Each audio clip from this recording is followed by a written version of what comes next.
Call the City of St. Pete Beach Commission meeting to order. It is Monday, March 10th, 2024. It is 6 p.m.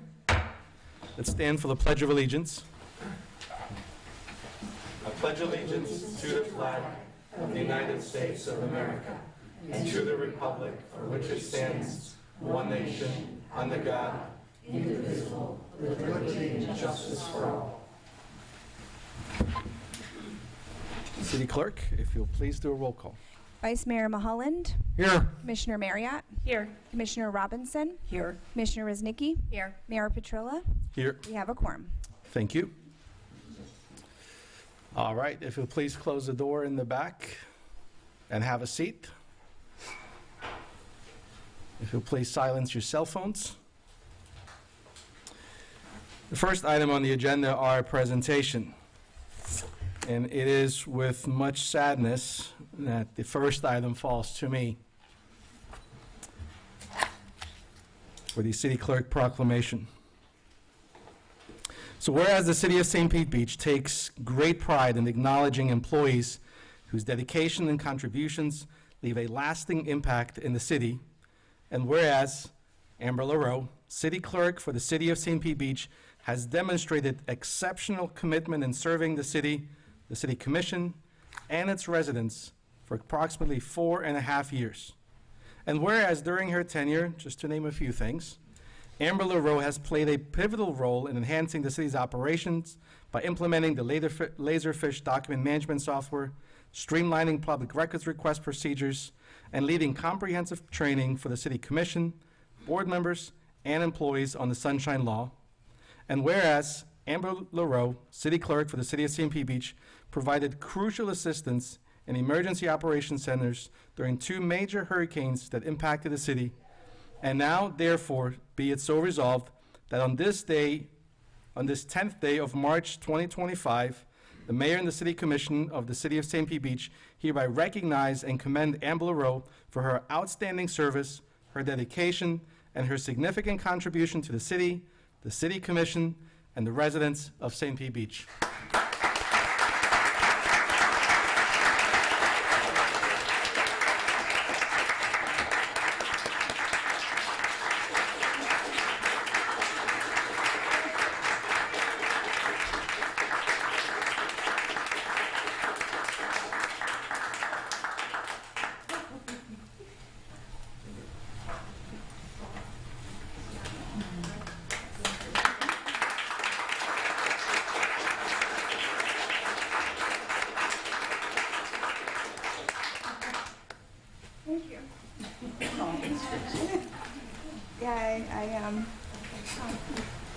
It's really very kind words, and it has been such a pleasure.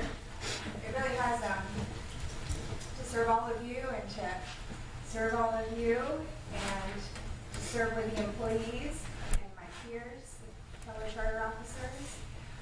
I really hope that I leave behind such a good legacy for you guys and knowledge base of Sunshine and public records and how to do motions. So, yes,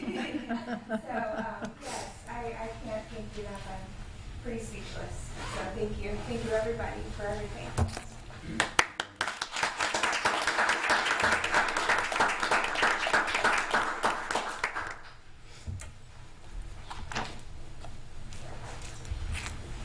Next, we have a presentation of Pinellas County potable water improvements. Good evening. Good evening. Even with heels, it's always still too short.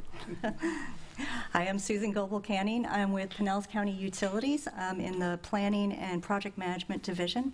I'm here to talk to you about 2 projects that we are doing in the St. Pete Beach area. The first one is Pass-A-Grille, and I believe there is a presentation. Yep. Next slide, please.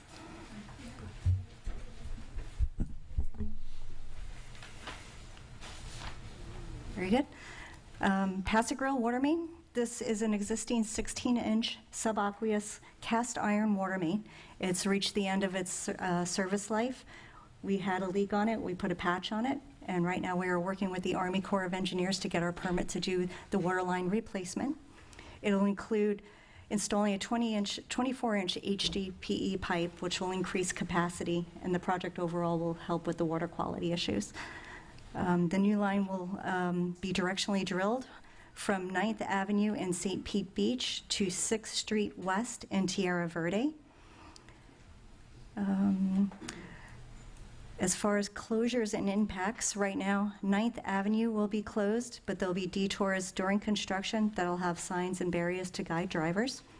Tierra Verde will experience partial lane detours on 6th Street West and Monte Cristo Boulevard. The right-of-way along Monte Cristo Boulevard from 6th Street West to 4th Street West will most likely be used as the staging area for materials. Homeowners and service trucks will still have access to their properties. And as of now, no water service interruptions are expected, but if that were to occur, we would give 48-hour notice through door hangers.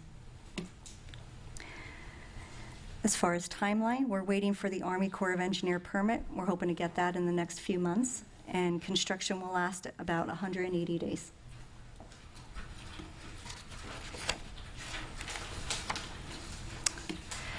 The next project we have going on is in the Vina Del Mar area and on 21st Avenue.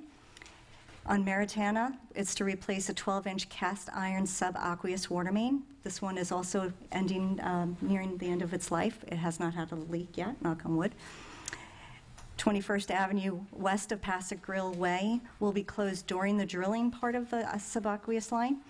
There will be traffic detours to 22nd Avenue, again with signs and detours set up.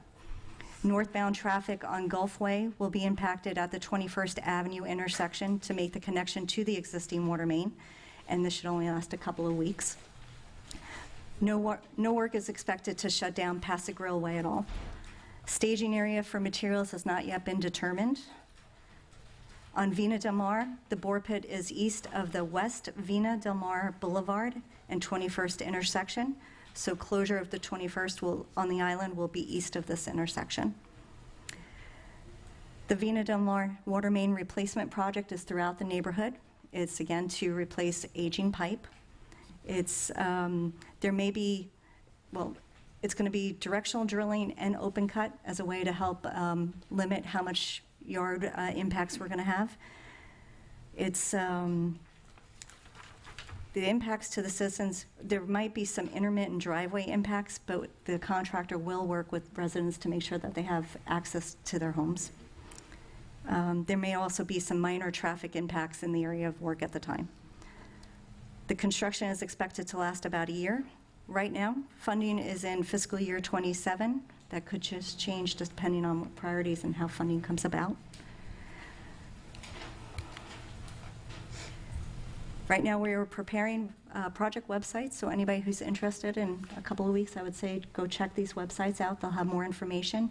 They'll be updated as time goes on, so we'll have a more definitive construction date start, and most likely we'll have a community meeting before the Vina Del Mar neighborhood project starts. Any questions, refer to the website for the contact project manager, or you may contact Colleen Whittam at the main office. Thank you, Susan. Any questions? Yes, hi, ma'am. So on the 9th Avenue work, how much disruption would there be on 9th Avenue? You may have said that. I was having a little bit of a hard time hearing you. The speaker, the microphone's a bit away from you there, so it was difficult to hear what you were saying. What type of disruption would we be looking at for 9th Avenue and Pasig Grill Way in that area? 9th Avenue will be closed. Detours will be set up during construction for this one.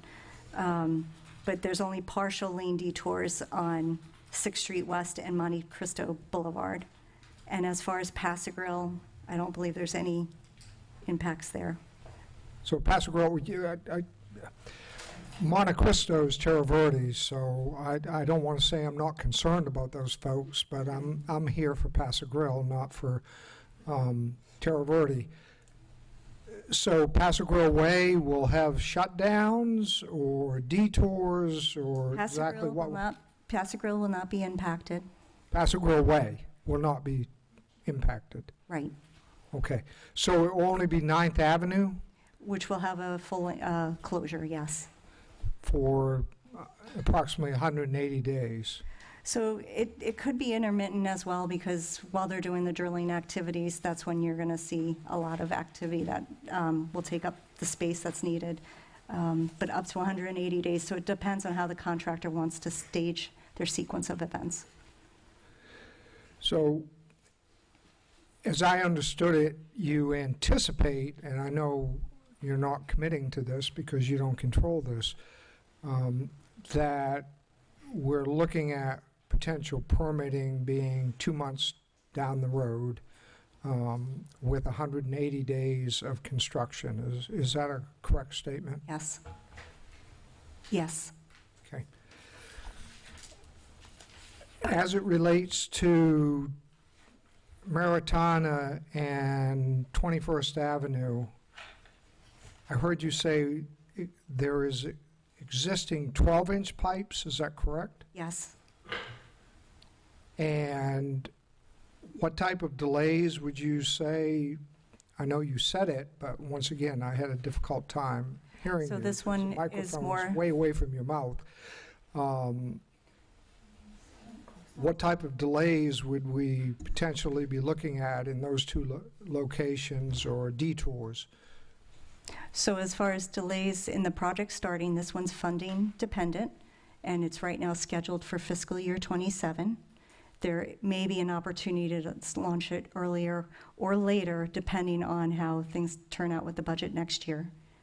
And then as far as construction time, that project will last a year, give or take.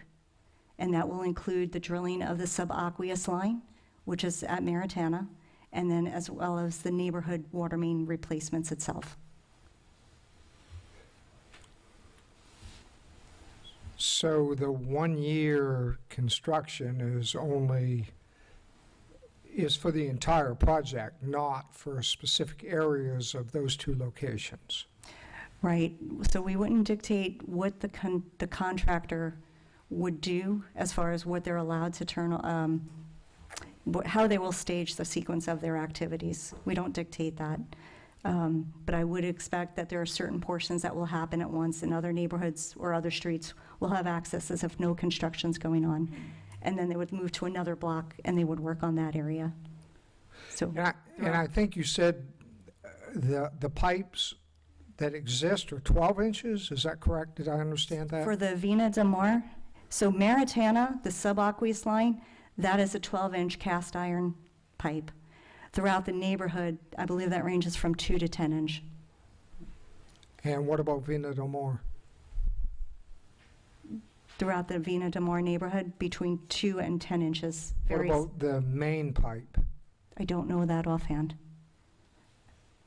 So we don't know if it's 6, 8, 12, 16. I think those are all standard size main pipes. But at this point, we don't know what size those pipes are. I don't know it, but we know it, and I'll know it after I leave, and I can look it up. Okay. And what size pipes at Maritana and 21st do we anticipate putting in? And that one we are putting in,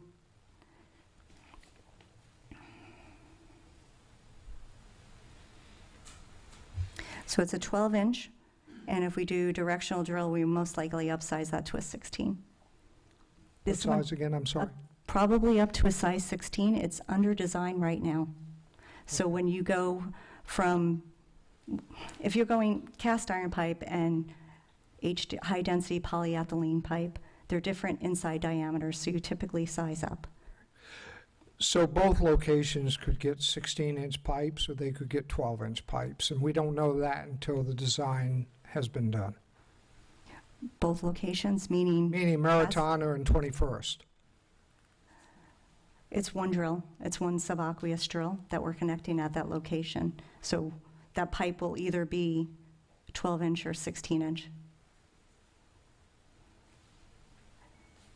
Okay. Maritana is several blocks away from 21st. That's why I'm trying It's- to understand It's this. that intersection where the connection point will be made for this Okay. water line. Okay. And then there'll be sub-runs run off that, I would assume. Yes. That will be, I think you said 2 to 6 or 2 to 8. 2 to 10 is what I understand. Okay, all right. Thank you. Yes. Okay. All right. Thank you. Okay, next we have the Finance ERP overview. Thank you, Mayor, Commission. I want to introduce Candace Galloway, our Information Technology Director. She's going to take the bulk of this presentation, and I have a few pieces of it, but we want to give you an overview of a wholesale plan to bring St. Pete Beach into the 21st century in our finance and HR technology spaces. So with that, Candace. Fair enough. Thank you very much. Good evening, Mr. Mayor and Commissioners. I'd like to take you through a process that, as Frances mentioned, she asked that myself and Finance and HR go through a business process review for the departments that included a lot of discussion and analysis on the technology and the processes associated with the various departments and how the technology met the needs of those departments. And so we've been doing that for the past several months. And so what I'd like to show for you here is we're going to go through just a couple slides about the state of that analysis and what we found. We're going to talk about the business process review and give you an overview of that. And then we're going to talk about our recommendation and procurement process at the end and leave room for questions. All right. So we have some pretty significant challenges that are in existence with our current ERP system today, right? So fundamentally, we have a system that is significantly outdated. So it was put in over 2 years ago, and it is lagging behind basic industry standards. We have made no updates or changes to that system in the 2 years. So it was implemented, and it is as designed 2 years ago. We have had a number of issues with regard to response times, whether it's critical outage or support need that we have as a department. We've had a really hard time maintaining getting support from our vendor and our provider to help us resolve issues, which have resulted in downtime, sometimes significant downtime for the finance and HR teams. The system is also relatively prone to errors and difficult to troubleshoot. So the back-end complexity of the system and tools that we are expected to support and maintain are highly complex, very convoluted to keep up with, and require a significant amount of our time to support and get up to speed. Frankly, they're developer-level tools, and we don't maintain developers on staff to support the application. And probably one of the biggest concerns that we've had as we kind of went through this process is the fact of the matter is when we implemented this system, there are 7 other modules that we did not implement at that time. So it is a partial implementation, missing a lot of capabilities that the departments are going to need moving forward, regardless of staying with the system or moving to another system. So in my time here, I've attended some of these meetings. I've certainly been a part of plenty of discussions around importance of transparency, having tools in place, making data accessible to city residents, citizens, constituents, and others. And we certainly haven't been able to do that with the system, and we anticipate that's going to be a struggle if we move forward with this system. So just a little bit on how did we get here. Some of you are here, some of you are not. I've been here just now 2 years myself. When I joined, the city was implementing Central Square, the finance enterprise solution. And just after the implementation, which was the first quarter and beginning of second quarter of 23, we lost our CFO. And with him, a lot of the institutional knowledge about the system design, the vision, the strategy, the plan, all of that left with him and was not maintained in the city, was not handed over knowledge transition about directionally what was built. Okay, so that's one major concern as we kind of started to unravel this. Ongoing things related to that, we've had a number of staff attrition concerns over the 2 years. We've had capacity issues where we have not had the capacity in the departments to pick this project back up and start moving it forward and figure out how do we optimize this platform for city services and city needs. So, fundamentally, attrition, capacity, and a failing ERP.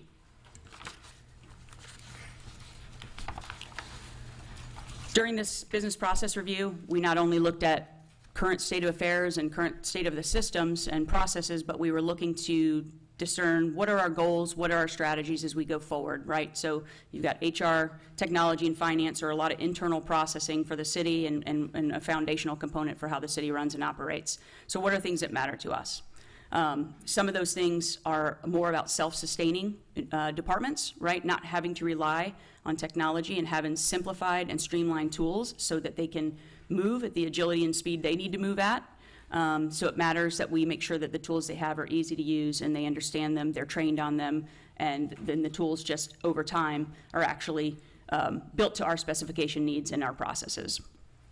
We want to introduce more automation. So not just here when we're looking at fixing the ERP or moving to a new ERP, we're looking at ways we can improve and put in automation throughout the environment, throughout our technology environment, both existing systems and anything that we're going to bring in.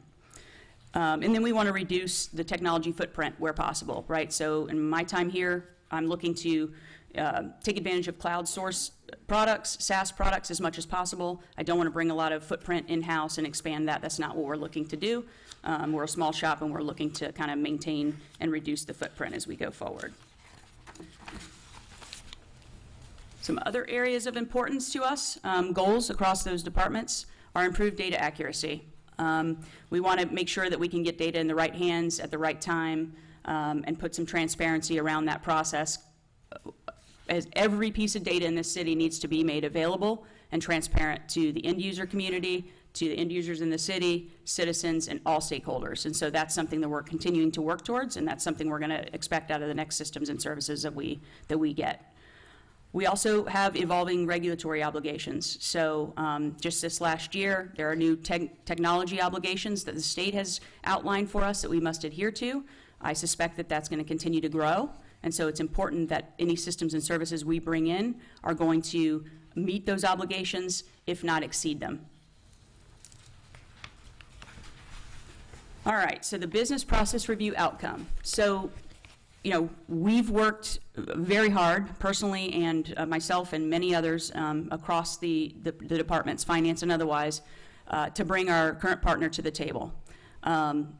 Unfortunately, both our current circumstances and all past history behavior have demonstrated that Central Square Technologies is not interested in being a long-term viable partner for the city of St. Pete Beach.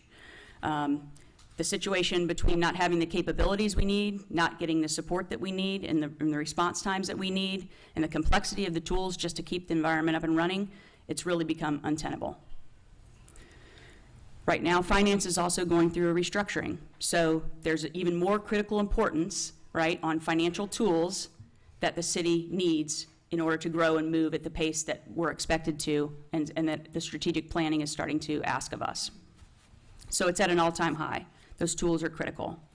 And right now, it's budget season, and unfortunately, because that module was not implemented, we do not have a budgeting tool. So the budgets right now are manually done outside of a system. So we're really at a critical failure point with the current system, is really what I'm getting down to with these slides and the business analysis review to date. So I wanted to go through a little bit of a cost analysis as well to help you understand what we put together from a cost standpoint as we're starting to look at whether we re-implement Central Square Technologies or whether we migrate to a new ERP. And what I'd like to do is talk for a second about the fact that we have been looking at and evaluating another product called Aclarion. And so I would like to recognize that we have Andrew here, who's been our contracted finance director. He's also a principal at Aclarion, right? So he is the consultant for finance, but he also is a principal at the Aclarion organization. He's here to answer questions that you might have about that product once we get through the materials. So the cost slide, hopefully it makes sense to you. I put together a 3-year view whereby FY25 would be, and FY26 would be transition years for us. There will be, you know, some cost overlay and overlap as we migrate away from one system and move to another, or whether we completely rebuild the system we have. In any case, there is a substantial cost outlay to do that, and that's outlined here. I'm not going to go over every number, but I will answer questions about any of it as we go. Over the 3-year term, just to give you an idea, we're talking about just a hard cost of roughly around $12,000, between $12,000 and $13,000 net difference. This does not include soft cost savings and other aspects of soft costs in this analysis. This is purely subscription, implementation, and hard costs associated with the environments. So $12,000 difference is small in comparison to what we will get. So looking at these from a cost standpoint, it's not really apples to apples in terms of capacity and capability that we're getting. And so I'm going to talk to you about that in a minute, show you kind of some of the capabilities that we would be getting moving to a Clarion. Immediately, though, the value contribution that I would expect we're going to get day one is it's a true cloud environment, so you can access anytime from anywhere, which for those of us sitting behind me that work in the tool on a daily basis are clapping silently because it's very difficult to get into our current environment if you're not sitting at a city desk within a city network. And we're going to get immediately a reduction in administration costs. The amount of time that my team, which is a very small team of 2.5, that we spend on this environment is significant. And so doing away with that complexity and those tools is going to save myself and have a lot of gains from a support standpoint. All right, so I think all of this you probably heard. I'm kind of leading us down the path that we are recommending that we move away from Central Square Technologies and Finance Enterprise and move to a Clarion. Wow, I'm overdue. All right, I'll speed it up. Our number one objective in moving is transparency of data, meeting compliance obligation, modernizing the environment, and making data available and accessible to all of you and the residents of the city. And so let me just hop to, actually the next slide's probably a good one, and then I'll kind of skip down and we'll ask questions. One thing I wanted to show here is the Citizen Portal, one of the capabilities. So we're really bringing in 3 brand new capabilities on day one. We're bringing in a vendor portal with capabilities for vendors to self-register and monitor and track their progress on payments and statuses, thereby freeing up the finance and other departments who are having to answer those questions. We're bringing in a Citizen Portal, which will be baked into our website for budget and data information and drill down capability at a moment's notice that's real time, that anyone can go look at when they so choose. And we're also bringing in a resident portal, and that's going to contain forms that are automated once you complete them and fill them out. That get submitted directly into the finance system, and they are processed through workflow and approval, and all transactions are managed automatically from those forms directly from the website into the finance system. So this is a big one. I'm going to take 2 seconds of your time more to talk about one specific example. Someone wants a reclaimed water adjustment today. Right now they have to go out to the website, they have to go to a specific site, portion of the site, print out a form, fill it out, scan it back in, email it to someone in finance, and then someone in finance has to get that form, go into an outside tool like Excel or otherwise, do all of these calculations. They get the calculation hopefully right, they submit it back to an approver in finance, and then that approver, once everything's signed off and it's reconciled, takes that information and then re-uploads it to the finance system so that it can be a part of the journal entry and factored into general ledger. Okay, and then by the way, someone still has to go back down to the resident and let them know when this has been processed. And so that's just one small example of how we expect that resident portal to provide a lot of value to the city. All right, I'm gonna for sake of time, I think we talked already about user experience and modernization, so I think I made my point there. Mitigating turnover risk, we've had significant turnover as you saw on my original slide, so the intent would be that with this system comes professional services, whereby if we have a project need, an ongoing need, we're going to be able to reach right out to a Clarion and they will plug and play essentially those resources for that period of time, right? So at a moment's notice, which they already are doing and doing a great job at it. Oops, let me go back. I want to skip over that one. So this slide just kind of gives you a little idea of how we expect to pay for it. So as I said, that this year will be a transition year. There will be some overlap of expense. Right now, we anticipate that there are GL accounts with salaries and wages of positions that have not been filled, so we anticipate that it will largely be covered within budget, so there should not be an external or extra need at this stage that we would be reaching outside of the budgetary numbers and availability that's already there. And then just a bit on procurement, really quick. We are anticipating right now that we are going through piggybacking through a state contract to procure this. We've gone out to market. We've done a lot of analysis on the product itself. We've talked to multiple communities, gotten the reference materials, and had deep dives with them on their happiness with the product and implementation and service and support. So we're comfortable there. And we are also baking in new service level agreements with regard to support, ongoing training, yearly audit, and any other compliance obligations we have. I'm working with legal to bake that in so that this contract will be done with a little bit of a sharper pen and more focus. This just gives you an overview, if interested, on a general timeline that we're targeting. Obviously, we're going into budget cycle right now, so this is a very compact timeline that we're working towards. Phase 1 would be working through the finance modules and getting those implemented first with regard, and that will take us really out through Q2, Q3, and then in Q3 we would start looking at an HR system and platform as well to partner with this so that we have an integrated full end-to-end suite for our ERP systems. I'll stop there. I know I went way over time, so my apologies, but if there are questions, I'm happy to answer those. Thank you, Candace. Questions, comments? Commissioner Marriott? Thanks, Candace. So on this last slide, am I understanding this correctly, that the Clarion program that you're recommending doesn't currently have HR and payroll built into it? That would be something separate that we would add on at a later date? It is. It's Okay. something separate that we would add on at a later date, but it would be integrated into a Clarion essentially from day one. Part of the implementation of an HR and payroll system will be the integration this go around. Okay. Yeah. Perfect. Thank you. Yes. What other products did we look at? Really fundamentally, we looked at our rebuilding and re-implementing our current platform completely, and we looked at a Clarion by and large. We did not go out to market and look at other products and services necessarily. We did a thorough, deep business process review with a lot of gaps outlined. I'm happy to share any of that material with you. And we had a Clarion come in and do some deep dive demos on each and every one of those and how they're going to fulfill that. And we put that across a lot of teams within the organization from a cross-functional planning and validating standpoint. So we did not go out and look for other products. What do other cities use? Well, there's many other cities can use, there's a variety. You have SAP, Workday, there's many commercially viable products, but several in our regional communities have a Clarion.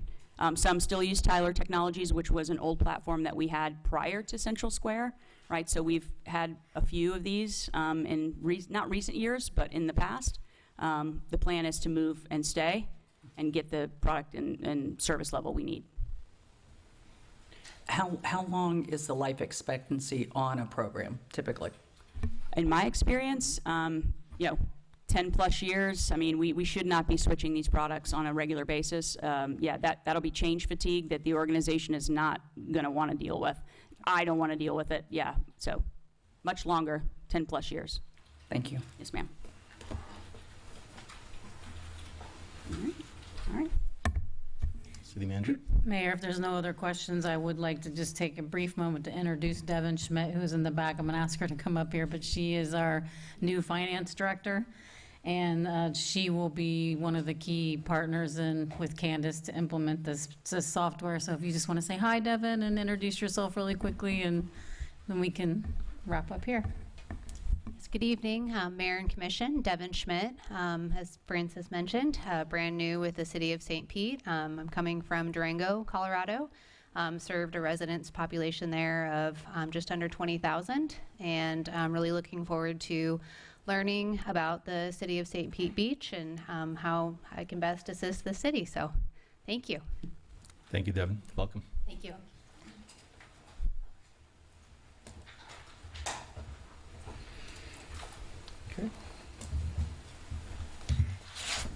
All right, next we have approval of the agenda. Are there any amendments to the agenda as proposed?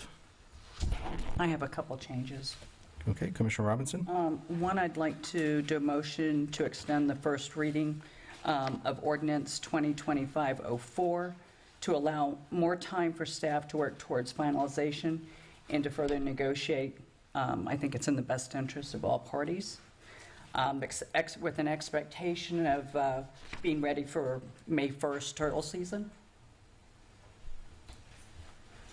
This is the, That would be the beach ordinance. okay. Mayor and Commissioners, I just heard 2025-04. The beach ordinance is 2025-02. Oop, wrong one. Is that what you want for the record? Thank you, City Clerk. This is why you should just stay here. Yeah. Oh, yep, 2025-02? Okay. 2025-02. So I stand corrected. Okay, And then this kind of would also help, this extension would also help to allow us to continue focusing on permitting, and which leads me to a discussion item, which would be the HVAC replacement/exchange. I think there's some confusion on that, especially looking at other cities. okay. Mayor, I have one thing. So on the agenda, it's advertised ordinance 2025-05, audible noise, and it's identified there that that's because it was inadvertently advertised, and so because of that, we have to put it on here. We do not need to open that item. I do not have any public comment because this item, it will be a workshop on April 22nd. There is no public hearing. When there is a new public hearing, we will advertise appropriately at that time. Okay. Are there any other proposed amendments to the agenda? Okay. Is there a motion to adopt the agenda as amended? I make a motion to approve the amended March 10th, 2025 Commission meeting agenda. Second. City Clerk, if you'll please do a roll call. Commissioner Marriott? Yes. Commissioner Robinson? Yes. Commissioner Resnicki? Yes. Vice Mayor Mahaland? Yes. Mayor Petrilla? Yes. Motion carries. Thank you. Okay. Just to clarify, for those of you, the beach ordinance was moved to a later date. That's what just happened. Okay. Just in case anyone's here to speak on that. Okay. Next, we have the Helene and Milton recovery efforts presentation, please. Welcome. Thank you. First time. Good evening, Mayor and Commission. My name is Laura Canary, Community Development Department, and I'm going to go through the latest updates for Helene and Milton recovery efforts. Thank you, Laura. So we're going to go over quickly just an update on the permitting processing, damage Excuse me one moment. determinations. Let's give them 2 minutes. Or 2 seconds or... Thank you. I couldn't hear.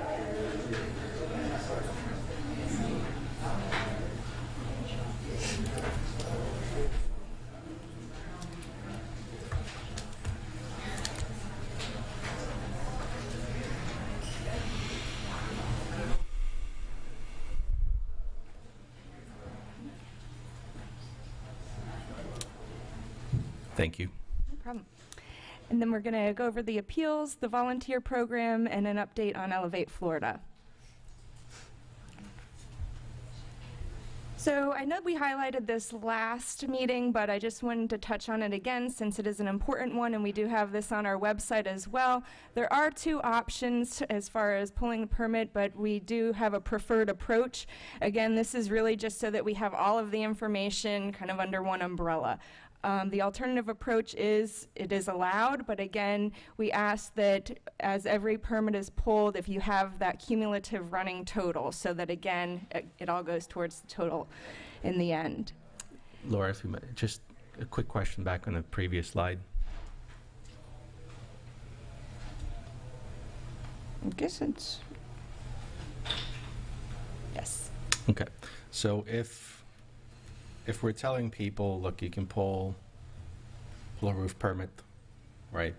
Pull your window permit, pull your AC permit, right? Get the structure and then pull the rest of the permits, right? Just kind of staggering it. But let us know you're doing everything at some point, right? Yes. Okay. So by not having a look-back period, what's the purpose of saying, here's everything I'm going to do? To again have that cumulative running total. But if So- we don't have a look-back period, then you can open your permit, close your permit. The only benefit to doing this alternative approach is to beat hurricane season. So if you don't think you can get all of that done and you open up a major repair permit that stacks plumbing, electrical, roof, and you can't wrap it up before the next storm, if that permit's open, that counts Of course. against you. So that's the only benefit, is if you want to close those individual permits and it erases the look back you're talking about, because as soon as that permit's closed, it's gone. I understand. I'm asking, what's the purpose of saying in advance, here's everything I'm going to do, but I'm only Oh, applying for this part? Because we have to prove that you were not substantially damaged. Okay. Yeah, back to the 50. Thank you. And with one question, just really quick, because it mentions one permit application. Does that mean you can only have one permit open at a time, correct? No, you can have more than one permit open at a time. Okay. I'm hearing different, that's why I'm asking, so, okay. For different items. So you're hearing that there's more than That one they can, permit. that some residents have reached out to say that they can't open another permit until they close a permit. I do not believe that's the case, but I can follow up on that and get you an answer for sure. Thank you. So next, I know that this question has came up as well regarding elevations required for exterior equipment, so we did just want to touch on it. As of now, it's really kind of a matrix of how things are factored in, looking at the flood zone, and then of course looking at the LiDAR elevation of grade. And that information is available through Pinellas County's GIS application, but it is not available, there's not a public interface for that. So those are factored in, and then you need to go 1 foot above the flood zone from there. So that's where you'll see that the LiDAR and the height raised above will equal 1 foot over the flood zone. And we are going to be updating the website with additional information, and we also are going to be communicating with Pinellas County to see if there is any way that there can be some type of public interface that then people can look up that information on their own, because right now they need to come to us and then we're getting them that information in turn.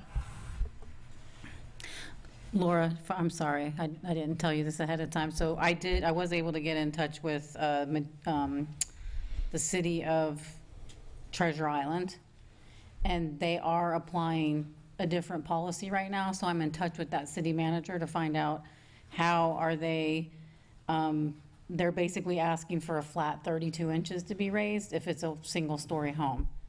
So we're in touch with them and their building official to find out how they got to that interpretation out of the Florida Building Code, and we'll also have answers next time.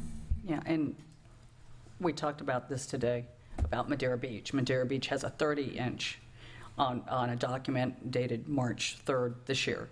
But then they have the BFE document back in October, but they're still going with the March document. So there is some confusion on that, on which way we really need to go.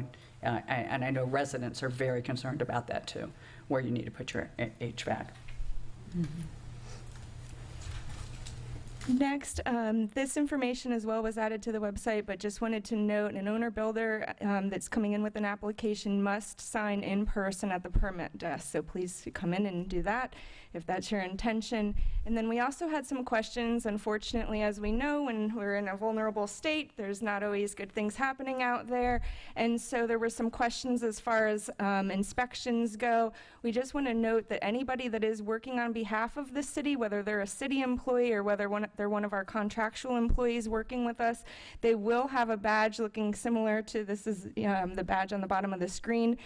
So by all means, ask to see that ID. And then if you have any questions beforehand, you can call the number on the screen. But we want to make sure that safety is of our utmost concern. So when in doubt, please call us first before, of course, letting anybody into your home.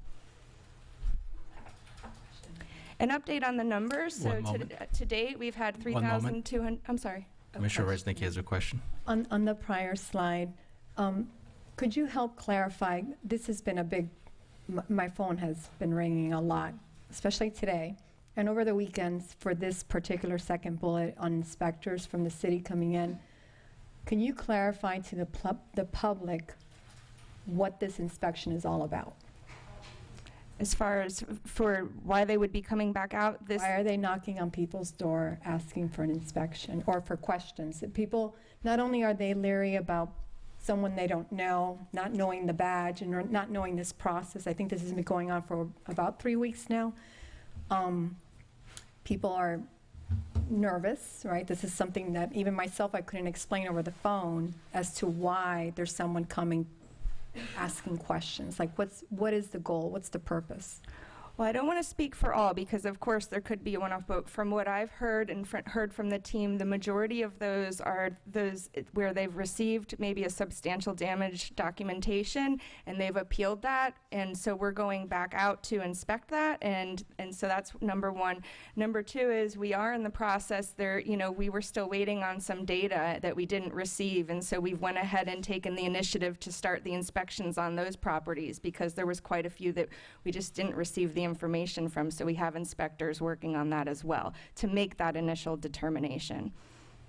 Okay, so recap is clarify the data that might have been incorrect on the substantial damage letters that people have received, and the 800, I think so. I know you'll probably get to one of those that slide soon that have not received a letter yet. Okay, Yes. Thank you. Commissioner Robinson? It was the same thing. I was going to ask if it was the people, because I know that there are some people in our community who have not received their letters yet. Correct.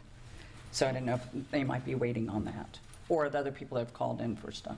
Yes, and we've now taken the initiative to have our inspectors going out to start that. Is it possible to have, like, because I know everybody's not watching, you know, this live, for them to have some kind of informational, like, consistency so that when they do approach, you know, they're knocking on the door, they can give something to the resident to understand their purpose. That this is not, you know, they're hearing, I say today I had a call, the resident said, well, they said they're from Louisiana. It's a company from Louisiana. Why is Louisiana coming over here? So again, they get very fearful as, you know, worried as to why someone is here, not even from our city. There's someone from Louisiana, you know, so there's a disconnect. And again, my phone rang today often because of, I know they were in the Don Cesar area and they ventured off to Pass the Grill today. So I know a lot of people did get these knocks on the door early this morning. Or it could be just an announcement of what areas maybe they're going to. Yeah, that would help too. That would, and you could alert people that, you know, that are waiting for somebody to come or waiting for their letter.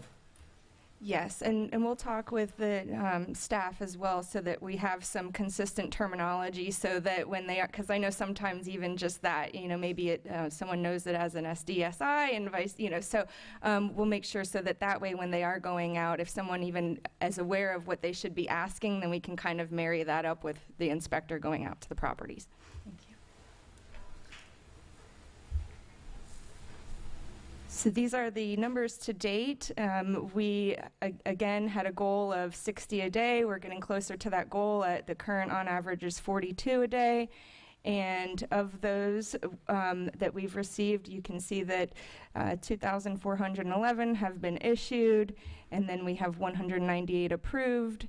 We need additional information on 229, 195 are in review, and received not in review just really means that they're received and kind of in the queue to determine next steps, so they're not in a formal review process quite yet. Digging a little deeper into the assessments, based on we've had 2,302 letters mailed. Of those, 1,487 deemed substantially damaged, or non-substantially damaged, and 815 substantially damaged. And again, this is a further breakdown on the bottom showing the commercial and residential breakdown for substantially damaged and non-substantially damaged. And Again, we have the asterisk there just showing that, again, when we talk about these determinations, these are based on the first round and those first round of inspections and the information that we were given.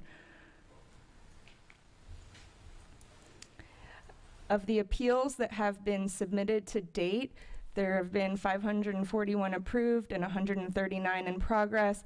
And it is not noted on the slide, but I do want to note, because it was in the last presentation, we have 0 denied. So at this point, none of those that have appealed have actually then, been told, that they've been denied. So we're working towards that. And again, we're hopeful that now that we've taken the initiative and have our inspectors going out, that we'll hopefully have a little bit cleaner data to begin with and less appeals at the end.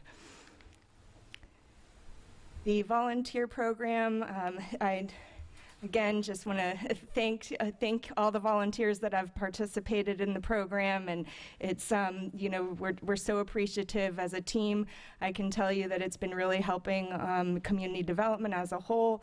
And in talking to the volunteers, I know that as part of the next steps, we've kind of determined 2 things.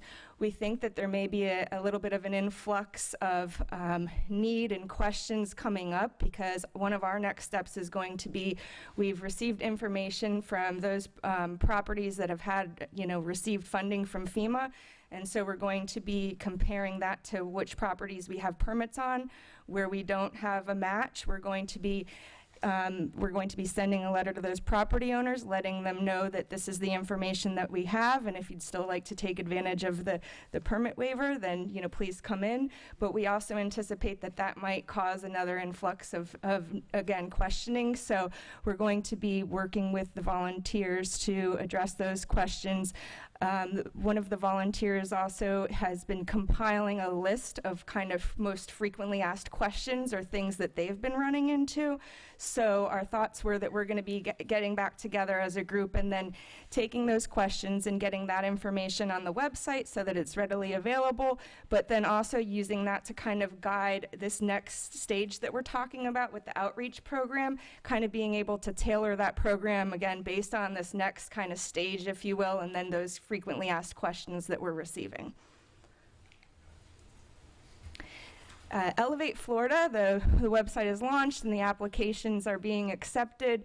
To date, there's been 4.6 thousand applications, and again, those cover structure elevation, mitigation, reconstruction, acquisition, demolition, and wind mitigation. The website is on the bottom of the page if anyone would like additional information. Just to bring it to Pinellas a little bit closer, so the breakdown of those 4.6, 1.9 of those were in Pinellas County, and you can see the breakdown of what those applications were for. And Elevate Florida is actually having some workshops in the area. So anyone that's interested in learning more about the program and what type of assistance is available can scan the QR code. These are, again, they're actually this week, but we wanted to get the information up there. You do not have to be a resident of the other neighboring communities to go to the workshop in those areas. It's kind of, again, they're all this week, so if anyone is interested in learning more, they can scan the QR code. They can also reach out to our office for additional information. And I'll be happy to answer any questions. Thank you. Commissioner Robinson?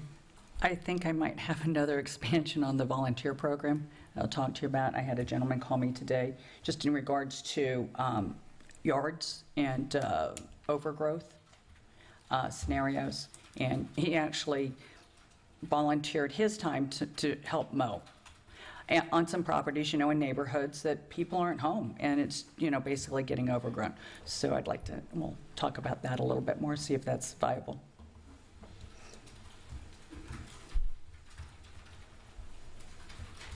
Commissioner Mulholland?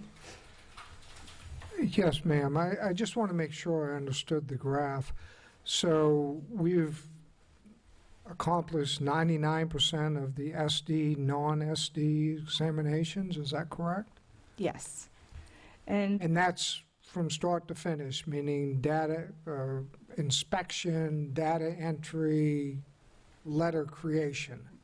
No, those are the initial inspections. So that number has somewhat been stagnant because that's including what we're now going out to inspect. We basically had been provided 99% of the data that was needed. So what's the outlying percentage on that, and what is the bottleneck? Meaning, is there 10% still in process? And if so, what's the bottleneck on that 10%? Is it data entry at our level, or is it data entry at the county level, or exactly where's the bottleneck? It's kind of in two parts. So there's the properties that we still need the initial inspection for, which we spoke about, that our inspectors are now going out to obtain that rather than waiting on that information to come from Tidal Basin.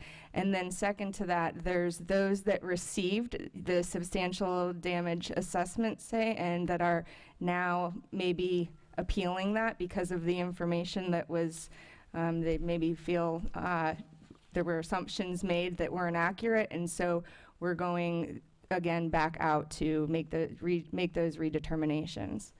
I think when you look at these numbers, right, we've got 2883 assessments completed, right? And then we've sent 2302 letters. Where are the other 600? What's happening with those? Are we waiting on, what are we waiting on? Was that the question? Yes. Okay, I can read his mind. Getting good. Pending, they're being reviewed. Okay, so the bottleneck there, or what we're waiting on to issue those remaining 681 is just review by staff? Yes. That we can send them out? And the review by staff takes some time because we may have had some issues with those previous 2302, correct? So we're being extra careful before we send those out. Exactly. Yeah, thank you. Thank you, Mr. Mayor. I did have a question about these numbers again. So when you look at the total number of assessments, 2883, that the assumption is that that's 2,883 homes that we assume were impacted by the hurricane, or 2883 homes and businesses, correct? Correct. Okay, so when you look at the number of permits that were requested, that's significantly greater than the number of properties. Is that because, as Commissioner Resnicki pointed out earlier, somebody might have pulled 2 permits for that same property? So the number of permits pulled is not an indication of how many homes have pulled permits, but rather just how many permits in general, because you might have had multiple permits on the same property. You could have multiple permits, or you could have had a permit pulled on a non-substantially damaged property that's not being captured in that number. Okay, thank you. Also, the condominiums could have been assessed, they're assessed as one structure, Right. but in multiple units, they're coming in with multiple permits. So you could have had the Sylvette, which has 50 or 75 units Yes, on the sir. first floor. That's one property, but that's 50 permits. Correct. Okay. Thank you.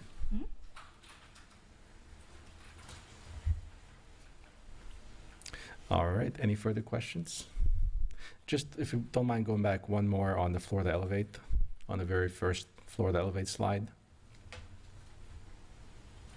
Okay, so I think the understanding for most people is that this is only if you want to raise your house, but they actually do cover other things besides just raising your house. Yes. So I looked at a house with a resident just a couple of days ago, and they had no hurricane straps at all on a house that was built quite a few years ago. So the second floor was just sitting on top of the first floor. So that would be wind mitigation if they wanted to put those hurricane straps in, those tie downs, and improve the structure. Now's a good time to do, and that might be something that this grant program could facilitate. Yes, and I think that's kind of reflected well when you see their little infographic of the, wind mitigation and reconstruction both equals 619, but not all of the 619, there's 1.1 structural elevation. So you may have just had wind mitigation and no need for wind mitigation need and no need for elevation. Right. Assistance. Okay. So if you're doing anything that hardens the structure, apply for it. Yeah. Worst case scenario, they say no. Or at a minimum, go to one of the workshops and Right. be able to get, at least a little bit of your answers to questions that you have to know if you should maybe go forward with an application. Do you know if they're putting those meetings also virtual, or are they just in person? I do not know, but I'll find that out and we'll get that information because we intended to put these on the website, so we were just a little late with it being this week. So, but we can definitely, if they're going to be recording them, we can put the link to that. Excellent. Thank you, Laura. Okay, those were the presentations. Next, we have audience comments. City Clerk, do we have any general audience comments? Grant Izzy. If you please state your name and address for the record. Yeah, Grant Izzy, 203 59th Avenue. Okay, so I'm going to do the same thing I've done for almost 4 months now. To talk to you about permitting. On behalf of the many residents that I talk to, they want you to look at better ways to get expedited permitting. And the best way to do that is we know the type of damage that most people suffered. They want to put their homes back into the original configuration. We know, for the most part, substantially damages. If they do have to go that route, they'll get an appeal and it'll be approved. So I'm asking you again to consider this. It's not a difficult ask. We can do an affidavit signing. They can sign that they will adhere to all inspections and all building codes, and we can get them processed through quicker. Why do we need to do that? Well, you just heard a brief again tonight that we're expecting more permits to come, right? Those people that haven't submitted permits yet. So we can put all the manpower on this like we've done, but when we run out of the money for the manpower, we need new processes. So why are we opposed to the processes? We still have 800 right now, residents or businesses that don't have permits, more coming. And we're also not showing how many people are getting back in their homes, which is our primary goal, right? That should be our lead metric. We haven't really changed any processes in the permitting office yet. And that's what I've been asking you to look at. Why not change the processes? Who is benefiting right now from the status quo? Nobody. Not the residents, not the businesses, and not those who rely on employment for their livelihoods here. Actually, there's one group of people right now that is benefiting from our folks not getting in their homes quicker and potentially having to sell their homes. That's realtors, right? And real estate investors.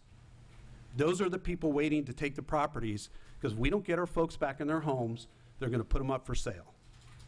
And it's happening. How many people have to lose their homes before we think out of the box and come up with better solutions? That's all I've been asking for.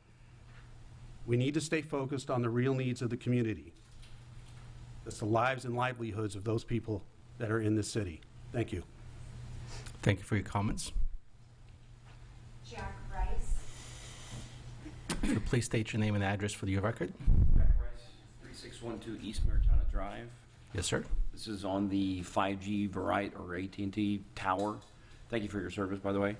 I guess there's some people working on this, but Duke Energy put a new pole in front of our house, 20 feet from our house. Supposedly there's a ordinance that says it's got to be 500 feet. Apparently we now have 5 more going up. They're going to put a 5G AT&T disc on top of this pole that is now 3 times the size of what it was before. Duke Energy was extremely rude. Their subcontractors were extremely rude. They blocked the road off, wouldn't tell us what it was for, and now we just had a meeting down at a park on Saturday to try to figure out what's going on. I think Lisa's working on some sort of proposal for this, but we oppose putting a 5G Verizon or AT&T disc on top of the pole that's within 20 feet of our house. Thank you, sir. Kelly Lee McFrederick. If you please state your name and address for the record. Sure. Kelly Lee McFrederick, 3612 East Maritana Drive. And just one quick comment to the guy who talked about realtors. I'm a realtor. We don't want your properties for sale. We don't want to take these in a flood zone. We love our neighborhood. That's not what we want to sell at all. I realize there's some money to be made, but anyway, I'm very sorry about that. That being said, this is my 60th birthday. Do you think I want to be with you all? Happy I love birthday. you all, but not where I want to be. Point being said, this is so important to us. We have been through, my heart is beating because we've been through so much with the hurricanes, and we feel like we were told unannounced that while you're not looking, we're going to put a pole twice, 3 times the size, 25 feet from my house, of a cell phone tower. We bought this as a retirement home. I'm 60, he's 62 almost. And we don't want this for our health. We don't want this for our values. He's in insurance. We may lose our property insurance. We don't know the radiation fallout. That's why there's a 500-foot rule that says this. We know, I think in 1996 and then into 2017, there's been some rules, but nothing's been updated as to what it'll be. Those are 2Gs, 3Gs, 4Gs. We don't know what's going to be. And I will say, Betty, and I will say, Francis, I emailed you more. I'm really waiting for some responses because we are hurting. And because we have enough things that we have gone through, and we've been blindsided by this, that we weren't even had a right to contest. And just for the know, we have that porthole that was put in front of us. Do you know how many concrete holes I have filled up? Concrete, barrels and barrels of concrete, because that was not filled in. My 1926 seawall has had holes, so I fill it myself. They said they would send an engineer. Nada. Fill it myself. They pulled my sidewalk out because we needed it repaired. Didn't tell me the day my dumpster was coming from my roof. Ruined 6 feet of my pavers. We had to pay for that. My husband was told to F off by the person who was in charge of this, by the city man, when he called, and he said, "Hey, can you help? Can you give us notice?" He was told those words. And I got $150 back for all the plants that was destroyed next to us. We know there was an issue with my dock, which is now preserved, but this is in front of my historic dock. By the way, my dock is 1926 preserved, and there's the cell phone tower in front of us. And we love it. We have 60 pilings at my dock. 9 of those we've put concrete around. We love our home. And I'm frustrated with my property values are not protected. We want to be people. We don't feel represented. We feel hurt. And we have litigation going on Wednesday, a big one in mediation with a contractor who destroyed the ceiling of our garage, not of our fault, but because of the hurricanes on ceiling. We have enough. And I'm here because I am so vibrantly angry and passionate and everything. And I need you all to look at me and say, these cell phone towers do not want to be anywhere in this neighborhood, not much in front of my house. I have a beautiful home. I appreciate that. Thank you. Thank you. Rob Cezanne.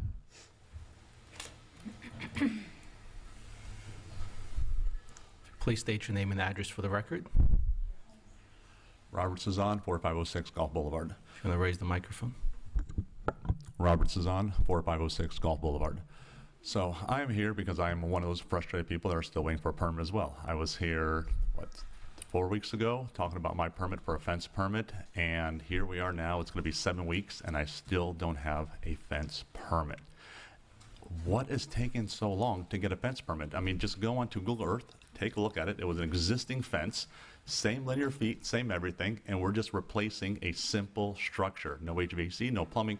So I know you said there's priorities for other permits, Mr. Mayor, but this is a simple fence where you can get this one off your desk quicker and raise the percentages for how many permits you're actually issuing. So it's a win-win for the city to get these permits issued as quick as you can. I just want to play a quick recording here for you.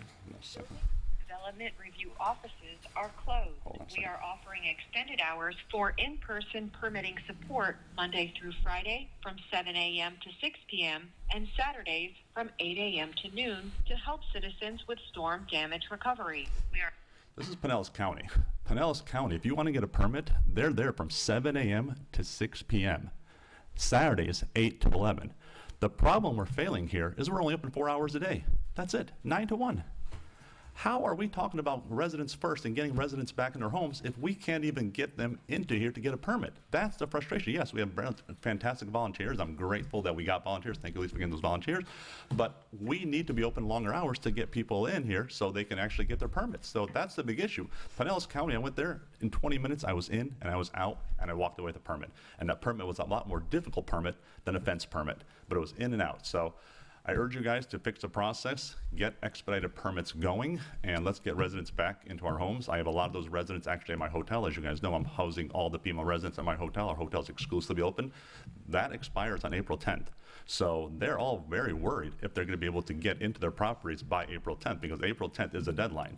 I know for you guys as well in the city, you guys have Bill 1206, I believe it is, where FEMA's actually paying for extra people, whatever you need, manpower to get these things done. And that expires on April 10th for you guys as well. So I encourage you to use those FEMA funds, hire more people, whatever you got. We're down to the last month. Today is March 10th. April 10th is a month away. So we literally have a month to get people into their homes. So I hope you guys do the right things to get people into their homes and get these permits expedited as quick as you can, especially the easy ones. I mean, come on. Those are the ones that literally take 2 minutes. Google Earth, stamp it, get it on its way, get it off your desk, and that's another percentage point going into for your favor. Thank you very much for your time. Thank you for your comments. If you please state your name and address for the record. Yes. We zoom in, just to the screen, a little more zoom in if we could. Thank you. John Kurzman, Bahia Honda Way. Someone came to me recently and said, you know, there's really an 80% rule. 10 or 20% of the people complain to the city. And the city commission hears that and they react to it and they try to fix the problem. But are they really hearing from the 80% that are happy? Or do we then, that 80%, have to come forward at the first reading or the second reading to say, wait, stop, don't fix that. It's not broken. Leave it alone. Leave alone what's working. And when I think back, there's so many times that I've seen the city, not just in this administration, but previously, trying to fix problems that there's some people that have complained, but it's not really a big problem, and then it gets drawn out of proportion, and then what happens is, what about our overall process? We have a first reading, and it catches people by surprise in the middle of a week, and then by that Monday or Tuesday night, people have to have their comments in. And then a couple weeks later, there's a final reading, and people still don't even understand the ramification of what's happening. And I think that it's really hurting our city that that's the process. The city didn't invent this process. This is the way it is in Florida. But I'm just saying that, and this was the feedback from other people that are just so frustrated. They said they've been, they're out of town most of the time right now, and they're watching this on TV. And they're saying, they actually were thanking me for a lot of the times that I've been making comments, but they were saying that, can't we fix this? Because, change isn't the goal. We want to see that people get a chance to step back and really figure out what's needed. And so that's why I sent a memo to you guys recently. I had to do this at work. For everything, you need a problem, you need the impact, you need the recommended solution. And I'm also saying, maybe we also need to say, what's the cost of the solution? What's the intended, I know we have to do a business impact estimate, not a business impact statement, business impact estimate, dollar value. But also, what's the unintended consequences of anything we're doing? Have to step back and say, good idea, but what are the unintended consequences? I don't know if you're saying you're not gonna have the beach ordinance tonight, but really what I think we need to do, if we're not having, is we need to have a workshop. That was what I think we were going to try to do, is we want to sit down, and we have a great opportunity right now, and I think the businesses are interested in doing it too. Sit down together and try to talk together about what might work, and I really commend Lisa for the motion that she did, that we're not just plunging ahead and doing things, that we're going to try to, maybe we can come up with something that would be of value, and this is going to be a great time to bring people together. And then, here's just one topic, was just alcohol. This was an article that I got just 2 days ago on my feed. It wasn't deliberate, wasn't looking for it, but this article is about the alcohol laws around Florida. Every beach is different. We could spend time just trying to react to that emergency right now. Like, how do you fit in? Thank you. Thank you, sir. Mr. Mayor, may I make a comment, please? Certainly. So I understand exactly what Mr. Kruzman's saying, and in the abstract, it makes perfect sense. Unfortunately, it seems, at least once again, since I started paying attention 2.5 years ago, that in the absence of a first reading, nobody pays attention. and our committees don't do enough to move the ball forward. So the only way to get anything done here is to create a shock and awe moment that forces people to pay attention. And that's unfortunate. And I do agree with what he's saying, that the process should and could be better. But once again, people are going to have to engage. If they don't engage, the only way to get them engaged is to do a first reading. I mean, in recent months, it's been very obvious. Once we do a first reading, people start paying attention, they start communicating. I would say that in many cases, they bring outsiders in that isn't necessarily productive to what's best for the community and best for this particular city. But I don't have the answer. To me, the answer is right now, we have to do first readings and then move the ball from there. And that's not ideal in a perfect world, but that's been my observation. So I just wanted to make those comments. Thank you, Commissioner. If I could just add, if we could just avoid the second reading being so quick, Thank you, Mr. Kurzman. We've had a month since the first reading, and I agree with both of your sentiments, and I had a conversation just recently with the CEO of the Chamber of Commerce and said, well, how come you don't reach out to all the hotels? And I said, well, I have 9,000 constituents. I can't call every single one of them every time we have an ordinance that comes up.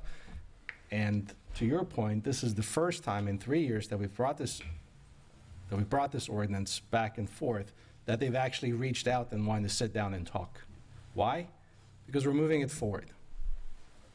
Every other time, everybody knew no one's moving anything forward. And so no one came. No one said anything. No one came to the table to say, okay, how do we make this better, right? We had everybody that was happy with the way it was, and then we kept revising and revising it. And so now that we actually can have honest conversations with stakeholders because they're engaged, well, now we can make those adjustments. Now we can make those tweaks, right? We're not making major changes. We're talking about tweaks here, right? Which is why we're looking to, push it back another month and a half. But that's the process. The process is we bring a first reading. That is the public notification, right? And then, we allow generally a fair amount of time in between, whether it's a month or sometimes longer.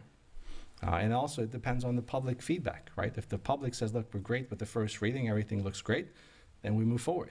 If we get a lot of calls and emails and feedback, then we make adjustments. That's part of the process, is listening to our constituents and saying, okay, what do our constituents want? Are they happy with this ordinance? And the other part is none of these ordinances come out of just random thin air.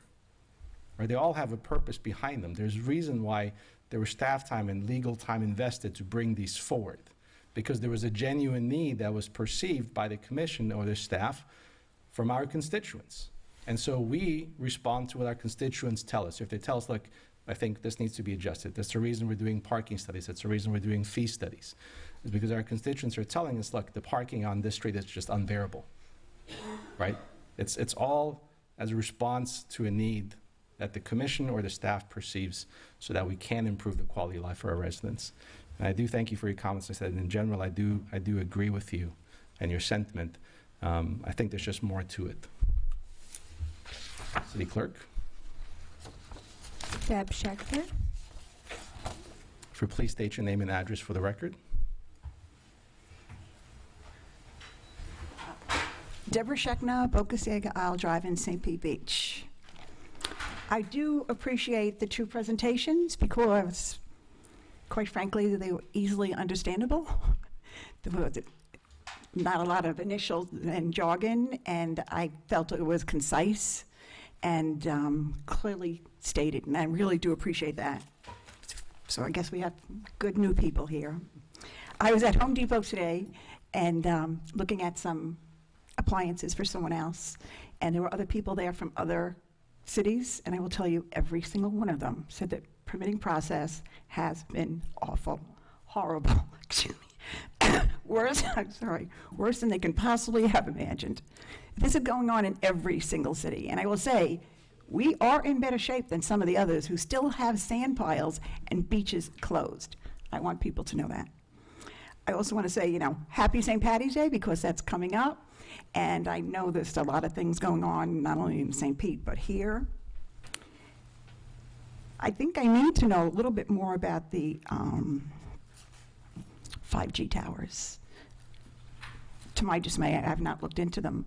But to think that a very large pole can be put in front of your property without city input, I assume they did not, or did they get a city permit? That's unconscionable. They shouldn't be allowed to do that. And if they put it in front of my house, I wouldn't be happy either. It's not right. There are places for these things, and in front of a home, a residence, and your values are devalued, in a sense, by a certain amount of money. I want to thank everybody up here who's done so much for everybody. I know some people think there can be a 15-minute permit. It's not a 15-minute anything in this world, pretty much. You can't go anywhere and get something done in 15 minutes, so to me that's really kind of funny, and obviously not going to happen. And again, have a great week, and celebrate St. Paddy's Day responsibly. Thank you.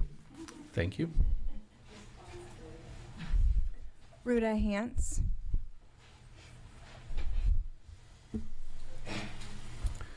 If you please state your name and address for the record.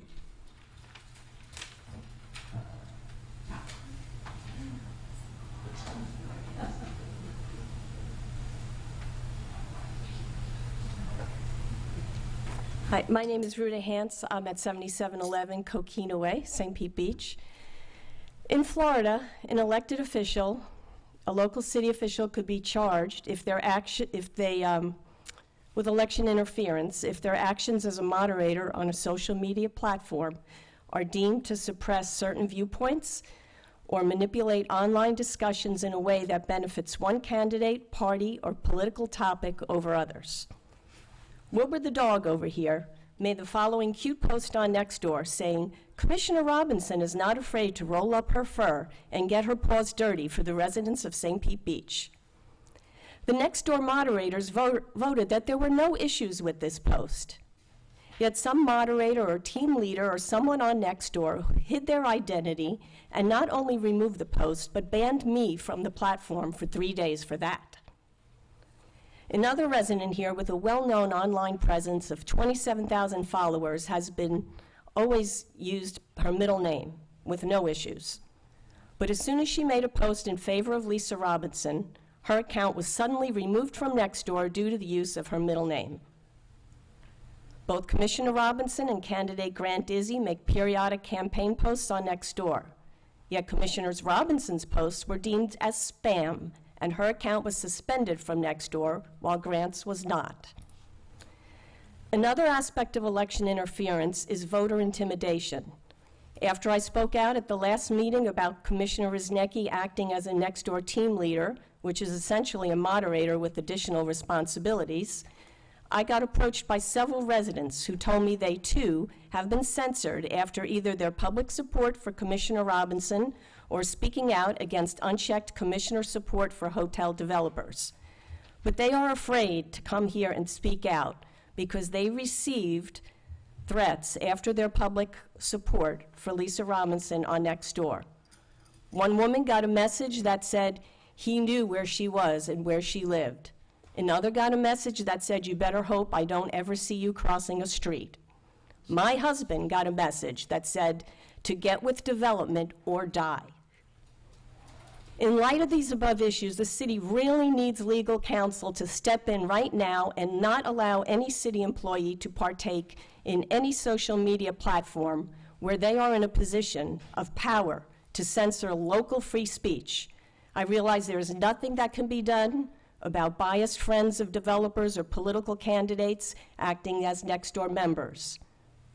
However, the city needs to be prudent and not put itself in the crosshairs of litigation I am hearing will be received if it continues to allow its employees to remain in a position putting them in violation of Title 42, Section 1983, which prohibits local officials from suppressing free speech of their constituents or any other laws on election interference. Thank you.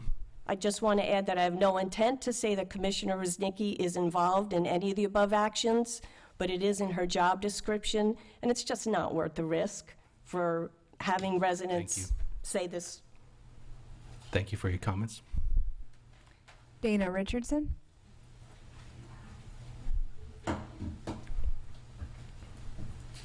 If you'll please state your name and address for the record. Dana Richardson, 5830 Bahama Way South. First of all, I'd like to say thank you, Amber, for the years you've been here. You will be missed and hard to be replaced. And thank you to Lisa for moving the motion. I appreciate it, as the beach ordinance, I think, definitely needs more time.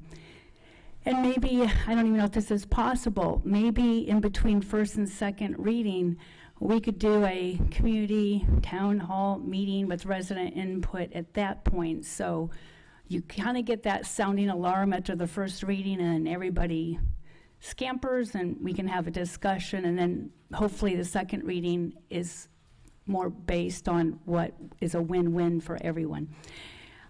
The other thing I have that I just brought up as far as reading over the beach ordinance that's not being brought up today is about turtles and their protection.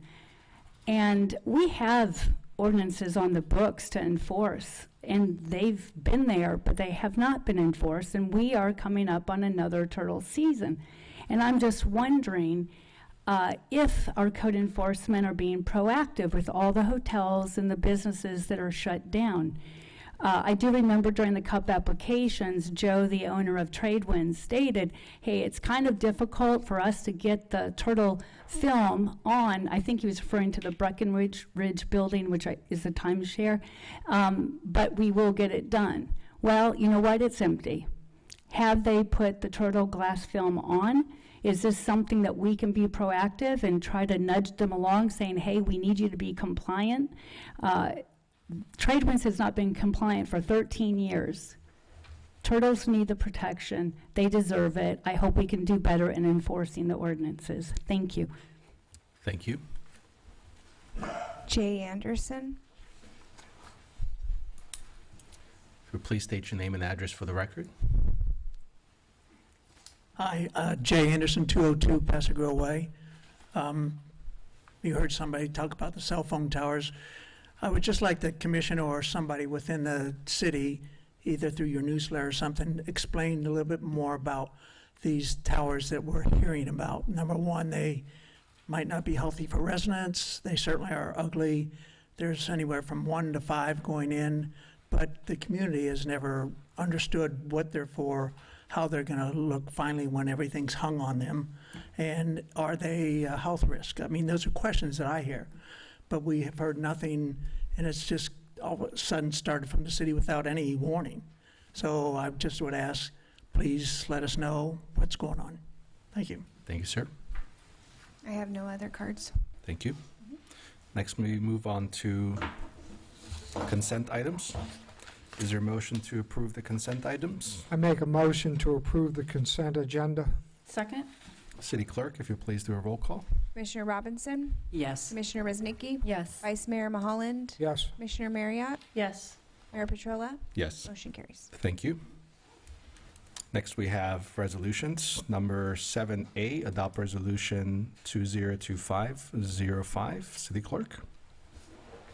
Yes, a resolution of the City of St. Pete Beach finding intent, providing for a pause in the enforcement of certain provisions of the St. Pete Beach Code of Ordinances and Land Development Code relating to landscaping and ground cover requirements and related bonds for properties that are being demolished, repaired, or restored due to hurricane damage for the duration of the local state of emergency, but requiring the enforcement of landscaping and ground cover requirements for completed, repaired, and restored properties, providing for severability, scrivener's errors, construction, and an effective date and expiration date.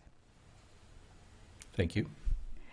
Good evening, Laura Canary, Community Development. I just want to note on this is not waiving the requirement to do so. This is simply waiving the requirement to have the bond at this time. So, and I'd be happy to answer any questions that anyone has.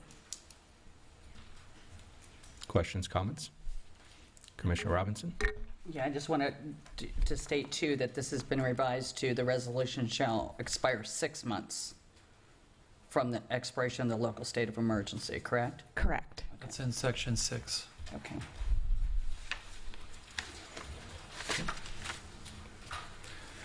And just to clarify, just so that everyone understands what this is, right? If you're demolishing a property, you have to put up a sod bond, so temporary grass. And so that's an additional expense that we're essentially saying we can do away with that for the time being. Yes, correct. So, to reduce the burden on people that are, tearing down homes or rebuilding homes. Yes, and it does not waive the requirement to actually sod the property when and if the property is demolished. This is just waiving that bond requirement when you go to pull the permit. Yep. Okay. Any other questions, comments? Is there a motion? I move to adopt Resolution 2025-05. Second. City Clerk, if you please do a roll call. Commissioner Resnicki? Yes. Vice Mayor Mulholland? Yes. Commissioner Marriott? Yes. Commissioner Robinson? Yes. Mayor Petrilla? Yes. Motion carries. Okay, next we have item 7B, adoption of Resolution 2025-06. City Clerk, please. A resolution of the City of St. Pete Beach finding intent, providing for a pause in the enforcement of certain provisions of the St. Pete Beach Code of Ordinances related to the prohibition on construction and construction noise on Sunday for interior work and exterior painting only until repealed, providing for severability, scrivener's errors, construction, and an effective date and expiration date. Thank you. And I have a scrivener's error.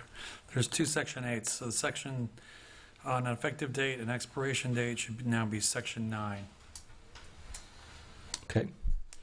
Questions, comments? Commissioner Robinson? Did we change anything on time of days? Yes, thank you. So this specific provision, right now there's in the code, it allows the city manager to give waivers for construction activity based on some very specific parameters.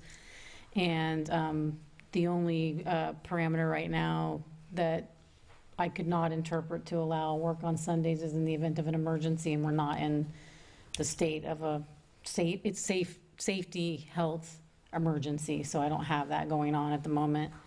And so proposing that we allow interior construction work and exterior painting of existing structures, and what will not be allowed for is paving, construction of new structures, foundation work, reconstruction or replacement of exterior fixtures, or exterior remodeling or additions, or anything that would impact the traffic, in particular on some of our larger, well, any traffic. You basically can't block the road.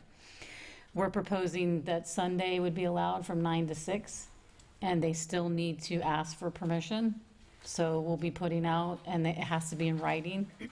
And then we provide that information to the Sheriff's Department, because they are the ones that enforce for us on Sundays for unallowed construction work. And then also, just for the record, we are proposing a 6-month expiration date after the end of the declaration of emergency that we've been having come to you every week. Okay. Questions, comments? Any audience comments? Katie Cole? If you please state your name and address for the record. Good evening, Katie Cole with law firm of Hill Ward Henderson, 600 Cleveland Street, Suite 800, Clearwater. Here tonight on behalf of the Don Cesar Hotel. Wanted to say thank you to the city manager for bringing this forward to you all and for your consideration. The Don is obviously working as hard as they can to get back open, hopefully this month. And so this the construction schedule includes some Sunday work, and this sheriff did flag it for them last month. month. We've been working with the city manager and appreciate this consideration so they can timely get open in time for season and bring people to the beach. So thank you. Thank you.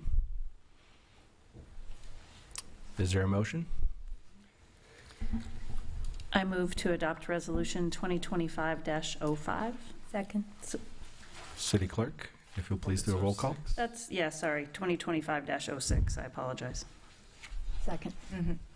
Vice Mayor Mulholland? Yes. Commissioner Marriott? Yes. Commissioner Robinson? Yes. Commissioner Resnicki? Yes. Mayor Petrilla? Yes. Motion carries. All right, next we have ordinances. 8B, final reading of ordinance 202504. City Clerk, if you'll do us the honor one more time. An ordinance of the City of St. Pete Beach, Florida, for the purpose of adopting new code sections 22-285 through 22-289, providing for alternative code enforcement through a code enforcement citation procedure, providing for codification, conflicts, severability, correction of scrivener's error, construction, publication, and an effective date. Thank you. Good evening, Brandon Berry, Senior Planner. I just wanted to point out that this ordinance is unchanged from the first reading. I know that there was one particular concern brought up about what I also perceived at the time to be a need to warn prior to issuing a citation, particularly for those more transient or itinerant violations. I did speak with the city attorney after the meeting, and I wanted to point out section 22287C1. There is an exception to the need to warn when a code enforcement officer has identified that the violation is of an itinerant or transient nature that will take place on a particular piece of property for less than 5 days. So that would be those transient issues that we're concerned about, particularly over the spring break season. Dogs on the beach, alcohol, smoking on the beach, loud noise, other items like that that wouldn't be discontinued after a 5-day period. So that would cover all of those more behavioral and conduct issues that are related to a particular violator rather than a property. Other than that, the ordinance is as was read on the first reading. Thank you. Questions, comments for Brandon?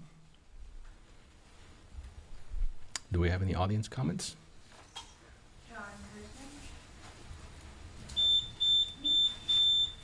John, your time. Yeah. Time It feels that way. Time flies. But Mr. Dickman's not here, so I don't know if I feel that way today.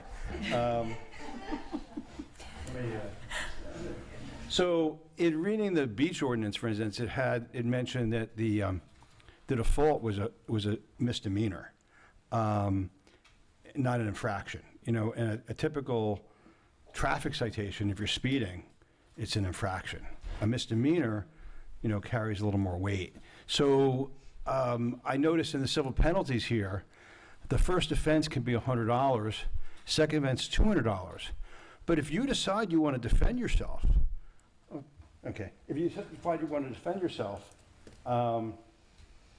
automatically it goes to $250 plus court costs. I would like to just suggest or request, first off, that and just in general, regardless of even it's a misdemeanor, when you really have another reason to want to defend it, that in general, you know, why should it go to $250 just because you want to declare your innocence and have a chance of your day in court? We're already going to be adding the court costs. So if you're going to add your court costs or other penalties, isn't that enough that you shouldn't also go from 100 to 250? I mean, think about, and this isn't just one ticket. Let's say someone is on the beach and wouldn't be me, but let's say a couple, you know, rode their bikes on a cold day in January, two bikes, and they had a little tent, and they had alcohol in their Yeti, which I've heard people have been doing sometimes, and it was sunset. And they still were sitting in those chairs after sunset. And our new code says don't have those chairs out after sunset, not even if you're in them. And some overzealous officer somehow wrote them 4 tickets each. You got $1,000 each, you know, just because they want to defend themselves. I think, obviously it's a ridiculous example, But we were told back when some of these other laws were passed, oh, the sheriffs are always reasonable. They're not going to pull you over if you're riding your bike on a cold day. They're not going to pull you over. If they're not going to do this, they always use their judgment. Well, we just advertise zero tolerance, and now I was sitting in a meeting and someone was yelling, no, if you want to change the rules, then change the rules. We have a rule, and everybody should follow the rules the way they're written. So if we're going to have all these new attitudes, then we have to at least especially make sure people can defend themselves. So I just want to put that out there. Thank you. Thank you, sir. Okay. Further comments, questions?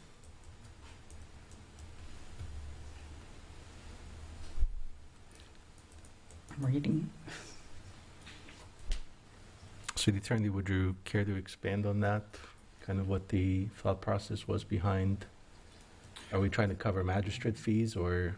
Well, the first offense is 100, second offense is 200. If you appeal, then we have to call our special magistrate, and we have to pay her by the hour.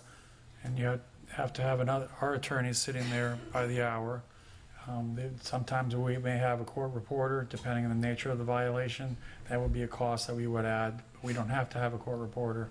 And then there's a $50 fee for taking care of all the administrative filings, because we're paying code enforcement and the clerk's office to manage and store all these citations. So typically, if you have a citation and you challenge it, even if you get a traffic ticket, if you look at your traffic ticket closely, it says if you pay now, it's this amount. If you go to court, it could be up to $500.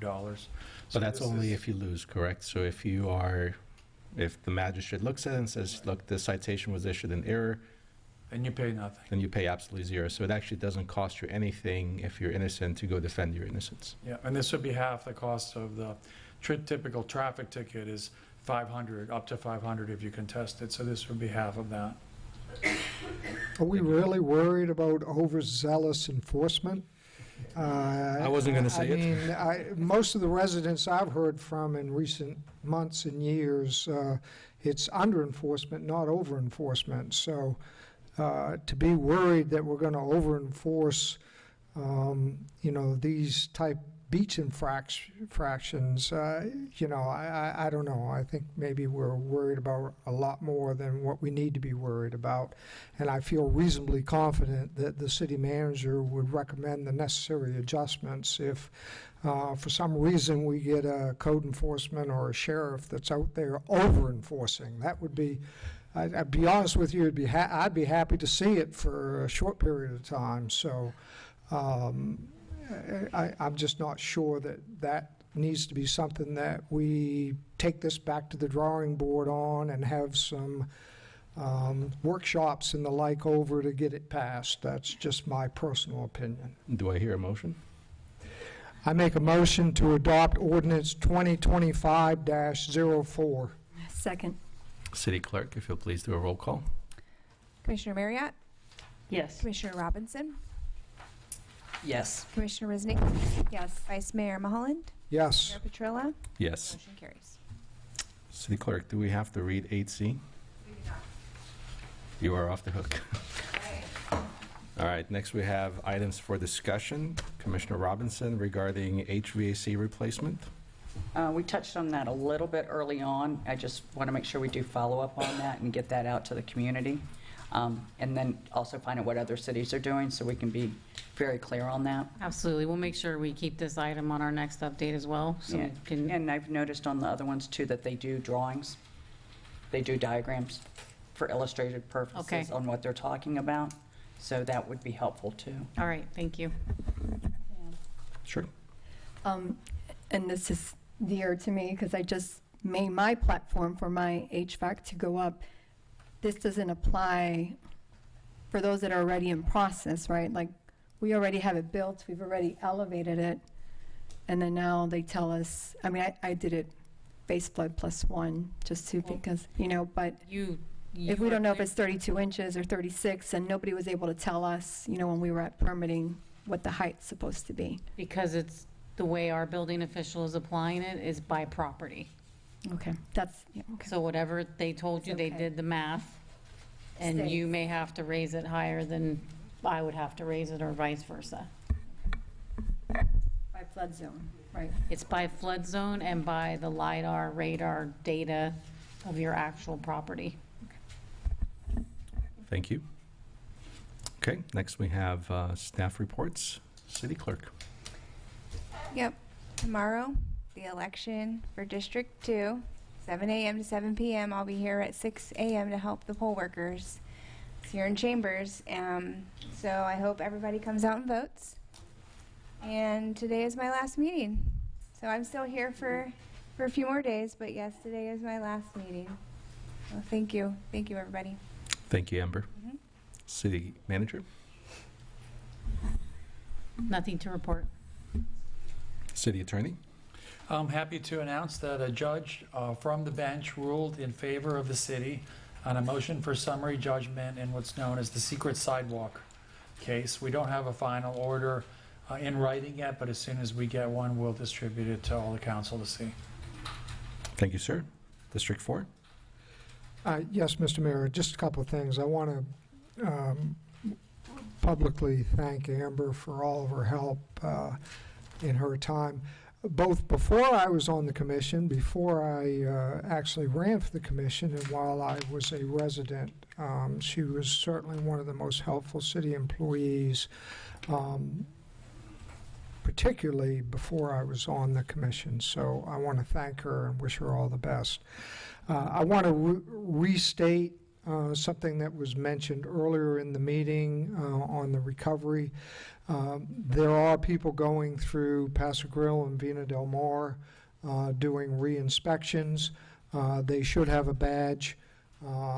And if for some reason somebody is concerned that the person maybe is not legitimate, they can call the city staff at 727-367-2735. And once again, they should have a official St. Pete Beach badge, whether they are an employee or a contractor. Thank you, Mr. Mayor. District 3. Thank you.